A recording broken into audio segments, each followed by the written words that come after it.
Bonjour à tous, Laurie Montagnier Immobilier, j'espère que vous allez bien. Aujourd'hui, on va parler ensemble de la photographie immobilière.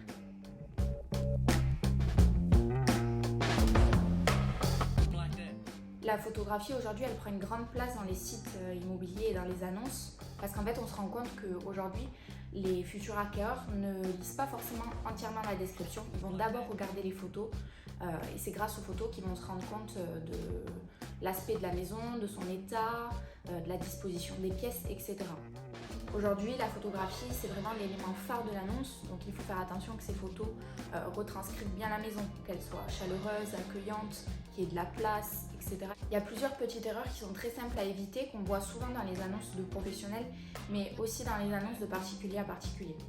Grâce à des exemples d'avant-après sur une maison d'environ 80 mètres carrés, je vais vous montrer des erreurs qui sont faciles à éviter et des astuces qu'on peut mettre en place. Il y aurait plein d'autres erreurs à dénoncer, mais ça part dans des explications un petit peu plus techniques. Donc je laisse ça pour une prochaine fois si ça vous intéresse. Il faut savoir qu'en tant qu'agent immobilier, quand je me rends chez des clients pour prendre des photos de leur logement et qu'ensuite je vais les mettre en vente, je vais demander de l'aide aux propriétaires. Il ne faut pas avoir peur de les froisser en leur demandant par exemple de déplacer certaines choses ou autres parce qu'ils savent que vous êtes là pour vendre le logement et que vous allez tout faire pour que la vente se déroule bien. Et cela passe dans un premier temps par la photographie immobilière. Voilà un exemple d'une photographie d'un bâtiment extérieur qui n'est pas horrible, mais où il y a des erreurs. Déjà, vous pouvez constater que ce bâtiment n'est pas crépi, donc on a juste de l'enduit, ce qui ne donne pas forcément une allure chaleureuse au bâtiment, malgré les briques autour des fenêtres. Mais avec un meilleur angle et quelques petites astuces, on peut passer de cette photo à celle-ci. Alors voilà quelques petites erreurs que j'ai détectées. Déjà, dans un premier temps, la photo est mal cadrée parce qu'on a du mal à voir l'entièreté du bâtiment à droite. On ne comprend donc pas la disposition du logement et sa superficie totale.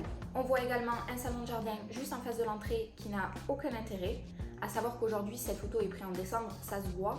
Donc on ne comprend pas vraiment pourquoi le salon de jardin est ici, est-ce que c'est un manque de place, est-ce que la propriété n'est pas bien entretenue, etc.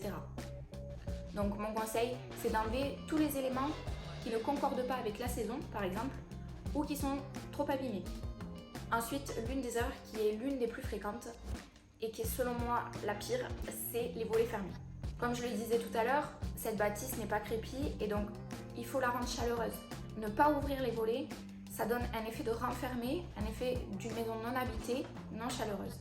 Donc ici, comme vous pouvez le voir, c'est des volets électriques, donc c'est plus facile à ouvrir, mais quand c'est des volets bois, il faut faire l'effort vraiment d'ouvrir toute la maison, ce qui va aider l'acquéreur à se rendre compte si la maison est lumineuse ou pas assez pour lui.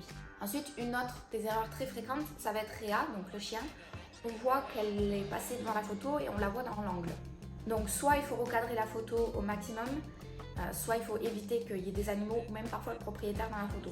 Parce que selon moi, ça décrit un manque de professionnalisme et un manque de concentration du professionnel de l'immobilier. Et on ne pense pas, mais c'est très fréquent que dans des photos, on voit le propriétaire ou un animal. Alors si c'est un chat ou un chien mais qu'on ne le voit pas vraiment ou qu'il est couché dans son panier, c'est une chose. Mais un chien qui passe comme ça devant une photo, on aurait pu l'éviter.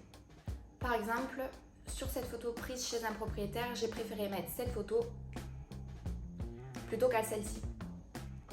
Après, évidemment, parfois il est très difficile de déloger un animal.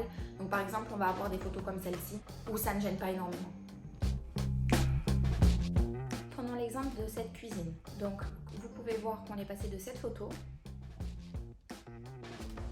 à cette photo.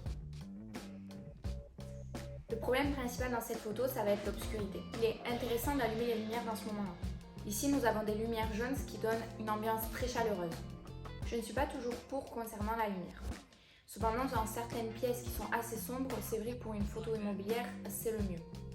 Si on peut s'en passer, c'est encore mieux parce que ça montre que le bien est très lumineux.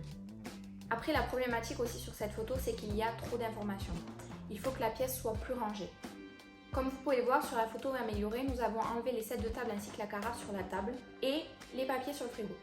De plus, j'ai déplacé la plante du plan de travail sur la table pour que la plante soit au premier plan et que cela donne une impression de profondeur. Ensuite, la photo a été prise d'un petit peu plus bas et sous un meilleur angle afin de montrer l'espace et la fonctionnalité de cette cuisine grâce à ses nombreux rangements. J'ai appliqué ces mêmes astuces pour la photo de la salle d'eau. On passe de cette photo à cette photo. Comme vous pouvez le voir, j'ai supprimé les serviettes, remis le bac à shampoing à sa place sur le mur, fermé la cuvette et allumé le miroir.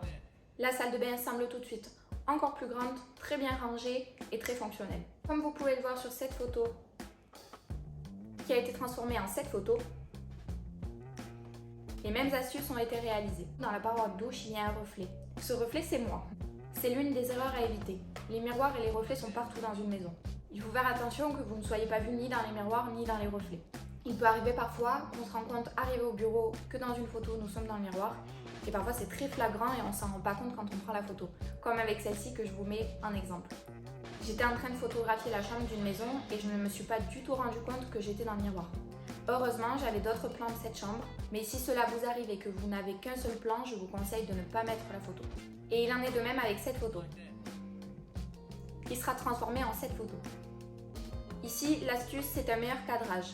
Il faut éviter de couper un élément. De ce fait, j'ai avancé l'angle de la photo pour éviter de voir le rebord des toilettes ainsi que le chauffe-eau.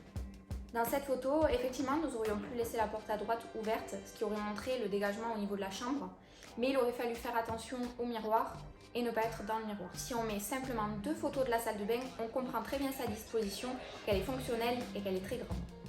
Comme dit au début de la vidéo, il y aurait bien d'autres erreurs à pointer du doigt, mais selon moi, celles-ci sont les plus simples à éviter et de petits changements amènent à des photos bien plus professionnelles.